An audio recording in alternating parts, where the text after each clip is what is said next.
بسم اللہ الرحمن الرحیم۔ السلام علیکم۔ سلام کا جواب کمنٹ کرنا مت بھولیے۔ امید کرتے ہیں کہ آپ سب خیر و عافیت سے ہوں گے۔ سانپ اور مور جنت سے آئے ہوئے جانور ہیں۔ جنت میں گھومنے پھرنے اور کھانے پینے کو بہت کچھ تھا، لیکن جنت میں اکیلے اور تنہا ہونے کی وجہ سے حضرت آدم علیہ السلام اداس رہتے تھے۔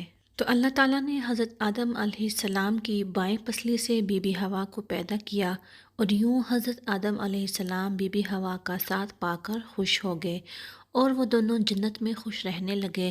اللہ تعالیٰ نے ان سے کہا، تم دونوں جنت میں جو چاہو کھاؤ پیو گھومو پھرو، لیکن خبردار اس درخت کے قریب مت جانا اور نہ ہی اس کا کوئی پھل کھانا۔ اگر تم نے ایسا کیا تو تم ظالموں میں سے ہو جاؤ گے۔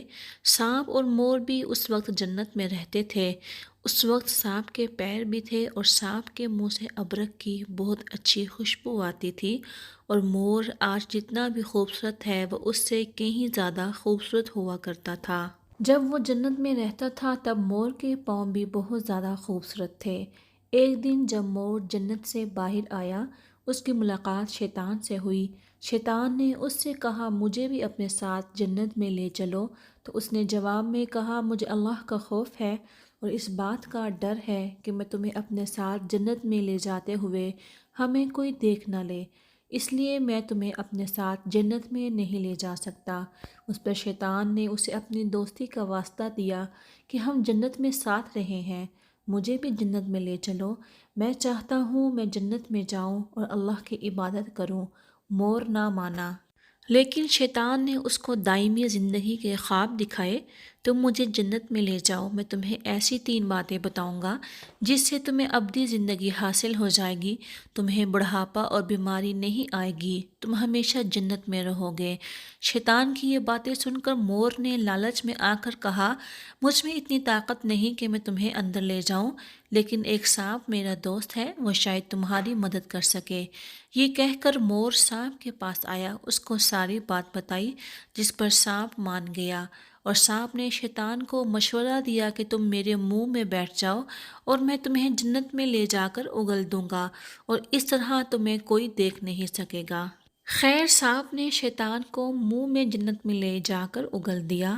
اس طرح شیطان دوبارہ جنت میں داخل ہونے میں کامیاب ہو گیا۔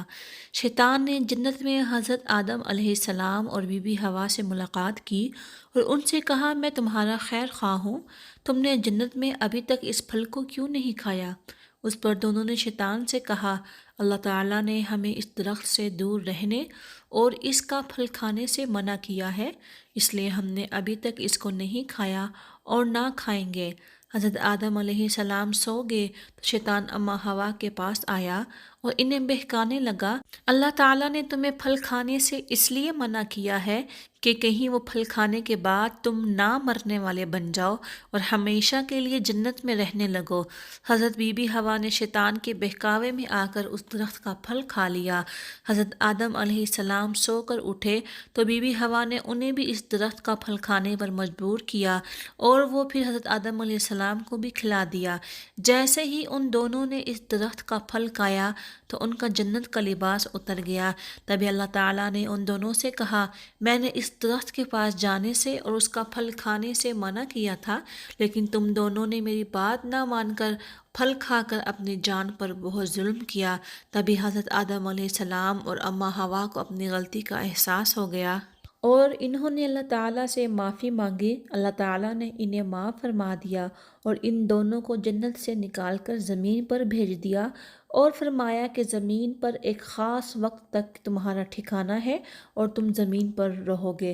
اللہ تعالیٰ نے شیطان کو جنت میں لے کر آنے پر مور کی خوبصورتی چھین لی، اور جن پیروں سے وہ شیطان کو جنت میں لے کر آیا تھا اور انہیں بدصورت بنا دیا، اور سانپ نے مور کو شیطان کی مدد کرنے کا مشورہ دیا تھا، اللہ تعالیٰ نے اس کے منہ سے ابرک کی خوشبو چھین کر سانپ کے منہ میں زہر بھر دیا، اور سانپ کی ٹانگیں چھین کر مور اور سانپ کو جنت کی اس خوبصورت جگہ سے ہمیشہ ہمیشہ کے لیے نکال دیا۔